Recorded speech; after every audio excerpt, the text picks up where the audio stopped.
When it comes to visual novels, the Coffee Talk franchise is as simple and kinetic of a storytelling vehicle as you will find in the video game medium.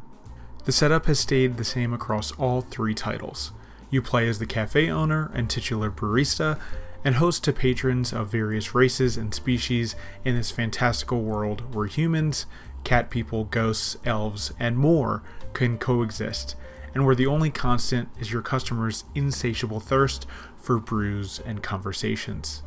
Where Coffee Talk Tokyo alters the formula from previous series entries is in its location, moving from series staple Seattle to a cozy cafe across the ocean.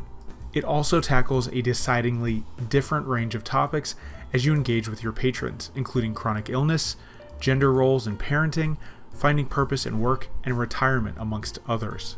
It's an extremely progressive franchise that hasn't always landed the plane when it comes to having these grander dialogues in a nuanced way. But Coffee Talk Tokyo does the best job of the series thus far in explaining these complex topics in a digestible and relatable manner through fluid character conversation, without feeling like the writers were simply speaking at the player. It truly helps that the cast here is extremely well balanced.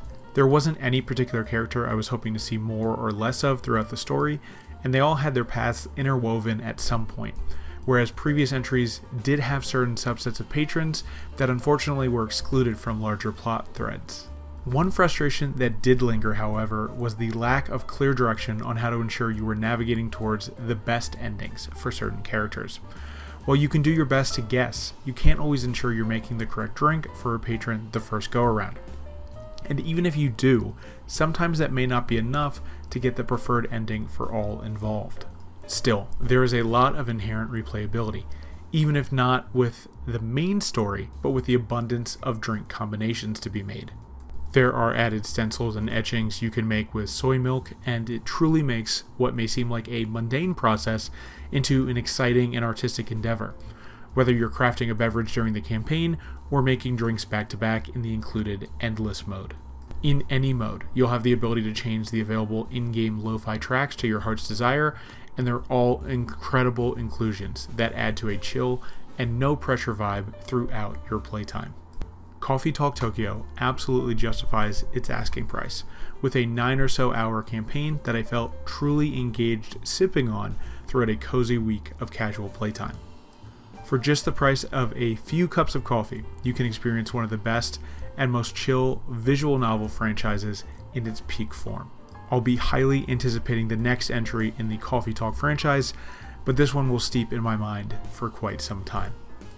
Thank you so much for tuning in for just this quick review of Coffee Talk Tokyo. If you haven't already, please leave a like down there on the video. Let me know if you've already played Coffee Talk Tokyo, and leave a subscribe if you haven't already as well. There are some other reviews on the channel that you can check out of some recent 2026 releases. Please let me know if there's any others you would like me to review in the near term. Thank you so much for watching. Have a great one.